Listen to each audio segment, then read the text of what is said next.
ఆయన మహబూబ్నగర్ పోయిందంట, తింటుంటేనే 2 సార్లు కరెంటు పోయిందంట.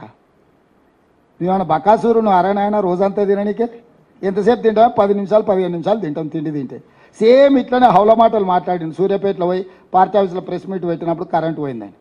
నేను మా అధికారులను అడిగితే వాళ్ళకి అధికారికంగా కనెక్షనే లేదు సార్, వాళ్ళు జనరేటర్ మీద ఉన్నారు, ఆ పొట్టైన జనరేటర్లో కట్టబెట్టినట్టున్నాడు, ఆగింది సార్ అని మా అధికారులు చెప్పాను. మరుక్షణం నేను విచారణకు ఆదేశించిన. సూర్యాపేట అట్లట్ల కరెంటు పోయిందని అడిగితే అసలు దాని కరెంటు కనెక్షన్ లేదని చెప్పారు. అంటే ఒక 10 ఏళ్ళు ముఖ్యమంత్రిగా పనిచేసి ఈరోజు ప్రధాన ప్రతిపక్ష నాయకుడు ఉన్న కేసీఆర్కి ఇంత అసహనం, ఇన్ని అబద్ధాలు ఎందుకు? ఏం కొట్టుకపోయింది? ఏం మునిగిపోయింది? ఏం అధికారం లేకపోతే సస్తమా? ఏమవుతుందా? ఊపిరాకి చచ్చిపోతావు? అసలు ఏమన్నా 10 ఏళ్ళు దేశాన్ని బట్టి పీడించిన మోడీని ఎట్లా ఓడగొట్టాలనో బాధ్యత లేకుండా 100 రోజులలో 5 గ్యారెంటీలు అమలు చేసి ఈరోజు 2 లక్షల రుణమాఫీ ఖచ్చితంగా అమలు చేస్తామని మేం చెప్తుంటే, అరే పిల్లగాడేదో తిప్పల పడుతున్నాడు, చేయని చూద్దాం, 6 నెలలు సంవత్సరం సంసారం చేయని, పిల్లనో పిల్లగాడో పుట్టని అని అంటాడు ఎవడన్నా పెద్దోళ్ళు. కడపకాడ అడ్డం పట్టుకున్నట్టుంది నా వ్యవహారం.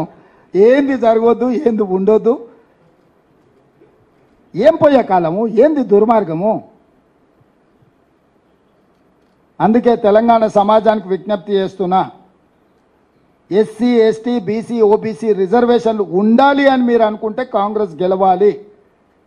ఎస్సీ ఎస్టీ బీసీ ఓబీసీ రిజర్వేషన్లు రద్దు కావాలి అనుకుంటే బీజేపీకి ఓటు వేయాలి.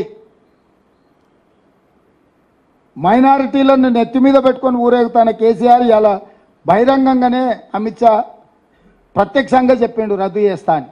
దాని మీద కూడా ఇంతవరకు కేసీఆర్ స్పందించలే. 4% 12% చేస్తాను ఊదరగొట్టిండు.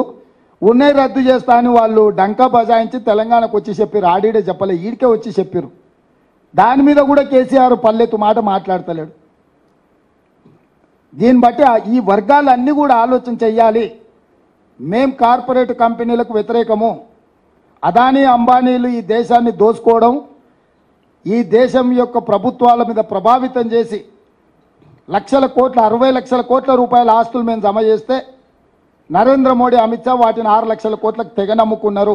బిఎస్ఎన్ఎల్ ఎల్ఐసి నుంచి మొదలు పెడితే రైల్వేస్ కానీ, ఎయిర్పోర్ట్లు కానీ, పోర్టులు కానీ, నేషనల్ హైవేస్ కానీ